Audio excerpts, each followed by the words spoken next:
নিজের 4 বছর একটা ছোট বাচ্চা, 5 বছরের বিয়ের সংসার, নিজের মা বাবা সবকিছু ছেড়ে এই মেয়েটা তার প্রেমিকের সাথে ভেগে গেছিল। এবং তার সাথে কি হয়েছে এটা আপনাদের অবশ্যই শোনা দরকার। আর কত তোমাদের জন্য প্রমাণ নিয়ে আসবো, আর কতবার বোঝাবো যে পরকিয়া যারাই করছে তাদের শেষটা ধ্বংস হয়েছে। তো আজকের গল্পটা প্রত্যেকটা হাজবেন্ড, প্রত্যেকটা বয়ফ্রেন্ড তাদের প্রেমিকাকে পাঠায় দেন, বউকে পাঠায় দেন, যাকে কখনো এটা বুঝাতে পারেন না যে সম্পর্কের মধ্যে তৃতীয় ব্যক্তি আসলে না ধ্বংস তোরই হবে, আমার হবে না। এটা যারা বুঝাতে পারেন নাই, যারা ব্যর্থ হয়ে গেছেন, তারা এই গল্পটা তাদেরকে পাঠিয়ে দেন। এই যে আমার স্ক্রিনে মেয়েটাকে দেখতেছেন, এই মেয়েটার করুণ কাহিনী যদি শুনেন না, চোখে তো পানি আসবে, মনে ঘৃণা এবং মুখের মধ্যে যে কিরকম রমজান মাসে আসবে আমি এটা বলতেও পারবো না, ঠিক আছে?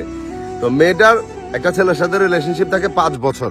দেন এরপরে তার ফ্যামিলি থেকে তাকে যখন বিয়ে দিতেছিল অন্য জায়গাতে, তখন সে তার প্রেমিককে বললো যে আমাকে বিয়ে দিয়ে দিতেছে, তুমি কিছু করো। তখন প্রেমিক বললো যে দেখো এখন আমি কোনো বিয়ে শাদী করতে পারবো না, বিকজ আমি এখনো বেকার, তো তুমি তোমার ফ্যামিলির চুজ করা পার্সনটাকে বিয়ে করে ফেলো।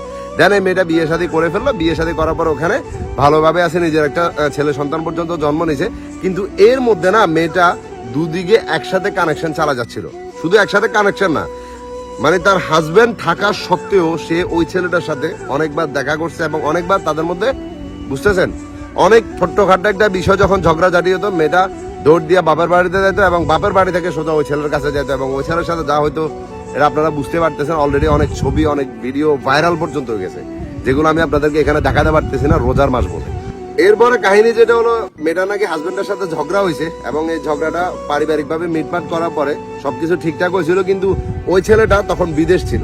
যখন শুনছে যে তার হাজবেন্ডের সাথে সবকিছু মিটমাট হয়ে গেছে এবং এই জন্য ছেলেটা বলতেছে যে তুমি আমার কাছে চলে আসো, আমি তোমাকে বিয়ে করব, তুমি তোমার হাজবেন্ডকে ছেড়ে দাও। তখন মেয়েটা বললো যে ঠিক আছে, তুমি যেটা বলো সেটা। এবং ছেলেটা বিদেশ থেকে বাংলাদেশে আসলো, এসে মেয়েটার সাথে দেখা করতে গেল এবং ওইখানে এলাকাবাসী যখন তাদেরকে ধরে ফেলছে, ইনস্ট্যান্ট জায়গা দাঁড়িয়ে না মেয়েটা সবার সামনে তার হাজবেন্ডকে ডিভোর্স দিয়ে দিছে এবং এই ছেলের হাত ধরে নিজের একটা 4 বছরের ছোট্ট বাচ্চাকে রেখে, নিজের 5 বছরের সংসার রেখে, নিজের মা বাবা সবাইকে ছেড়ে নিজের প্রেমিকের হাত ধরে চলে গেছে তাকে বিয়ে করবে বলে। কিন্তু বেশি দেরি হয় না, বললাম না প্রাকৃতিক শাস্তি। 1 ঘন্টার মধ্যে তার প্রেমিক তাকে একটা জায়গা নিয়ে ওখানে মেরে ফেলে রাস্তার মধ্যে উধাও, এবং তার ফোন বন্ধ, তার সবকিছু বন্ধ। এবং এই মেয়েটা তো সব শেষ, একদম সর্বদিক শেষ।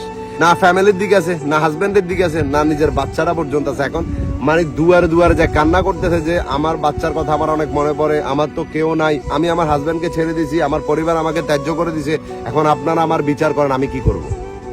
এসব মেয়েদেরকে বিচার না, আমি তো বলছি যে কি করতে হয়, এটা আমি বারবার একটা কথার মধ্যে বলি, এদেরকে কখনো মাফ করতে নাই।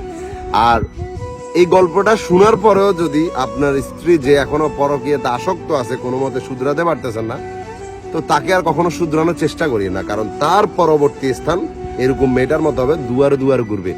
ইজ্জত সম্মান এগুলো তো থাকবেই না, একটা মেয়েও ভালো থাকবে এদের থেকে।